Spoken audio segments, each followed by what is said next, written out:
बच्चों, आज हम लोग संधि के बारे में पढ़ेंगे। संधि संधि कहा जाता है कि जब दो वर्ण आपस में मिलकर एक आकार हो जाते हैं तो इसे संधि कहा जाता है। संस्कृत में उसकी परिभाषा है परः सन्निकर्षः। परः सन्निकर्षः संहिता। परः सन्निकर्षः संहिता अर्थात जब दो अत्यंत संयोगी वर्ण मिलकर विकार उत्पन्न करते हैं तो इस विकार को संधि कहते हैं। जैसे शिक्षा जोर अर्थी बराबर शिक्षार्थी। यहाँ पर शिक्षा शब्द में का अंतिम वर्ण आ और अर्थी का प्रारंभिक वर्ण ओ, ये दोनों मिलकर आ हुआ और यानी विकार के रूप में आ हुआ, इसलिए दोनों शब्द मिलकर शिक्षार्थी लिखे गए। इसी तरह तत् जोड़ त्वम, तत्वम, तत् यानी यहाँ पर तो में हलंत है यानी आधा तो हुआ और यह भी आधा तो मिलकर यह डबल आधा तो के रूप में बदला, यह विकृति हुई या विकार हुआ। अब ये संधि जो होता है अब संधि तीन प्रकार के होते हैं। पहला है स्वर संधि।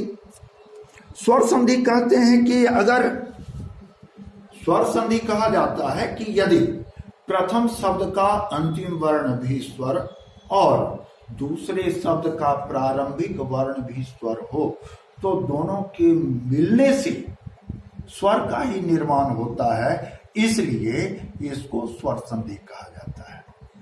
जबकि दूसरा व्यंजन संधि। व्यंजन संधि में कहते हैं कि प्रथम शब्द का अंतिम वर्ण व्यंजन और बाद वाले शब्द का प्रथम वर्ण स्वर या व्यंजन हो तो इसे व्यंजन संधि कहा जाता है।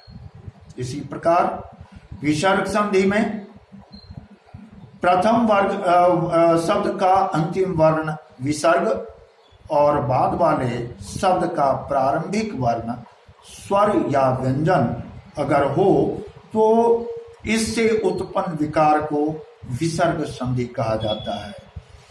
अब एक एक कर हम लोग तीनों संधि के बारे में पढ़ेंगे। तो सबसे पहले स्वर संधि की बात करते हैं। स्वर संधि 5 प्रकार का होता है। स्वर संधि 5 प्रकार के होते हैं, जिसमें पहला है दीर्घ संधि। दीर्घ संधि इसकी परिभाषा कही जाती है कि अकः सवर्णे दीर्घ। अकः सवर्णे दीर्घ अर्थात अक प्रत्याहार के सवर्ण के मिलने पर विकार को उत्पन्न विकार को दीर्घ संधि कहते हैं। बच्चों, अक प्रत्याहार में जैसा कि पूर्व वीडियो में ही बताया था कि अक प्रत्याहार के अंतर्गत ओ, ई, उ, ऋ, ऋ ये 5 स्वर वर्ण होते हैं।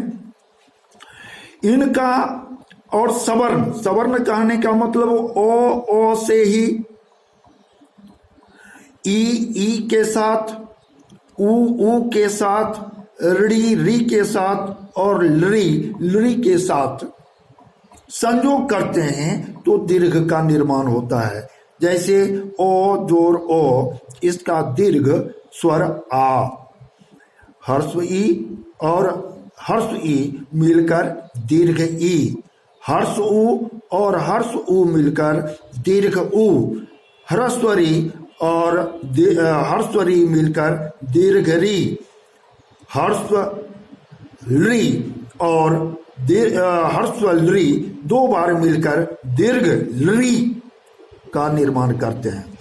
इसी के आधार पर जैसे ओ और ओ मिलकर आ होता है तो यहाँ पर समान शब्द का अगर इसको वर्ण विच्छेद करें तो तो सो हलंत इसको यूं लिखा जा सकता है, सो हलंत जोर ओ जोर मो हलंत जोर आ जोर नो हलंत।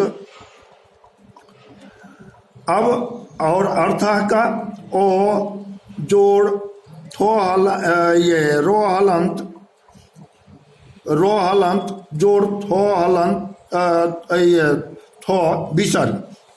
अब इस प्रकार यहाँ पर समान नो के साथ एक और वर्ण है, यहाँ पर ओ, तो नो हलंत जोड़ ओ और फिर ये ओ, ये मिलकर ये दोनों मिलकर आ हो गए, जिसके कारण शब्द हुआ समानार्थ। समान जोर अर्थ समानार्थ। इसी तरह से भानु का नो के साथ ऊ का जो उच्चारण है, ऊ और बाद वाले शब्द उदय का ऊ मिलकर दीर्घ उकार भानुदय के रूप में हुआ। धन्यवाद। अब हम फोटो के रूप में कुछ अभ्यास हेतु शब्द दे रहे हैं, जिसका या तो संधि या संधि विच्छेद करना है, उसको आप लोग स्वयं हल कर लेंगे।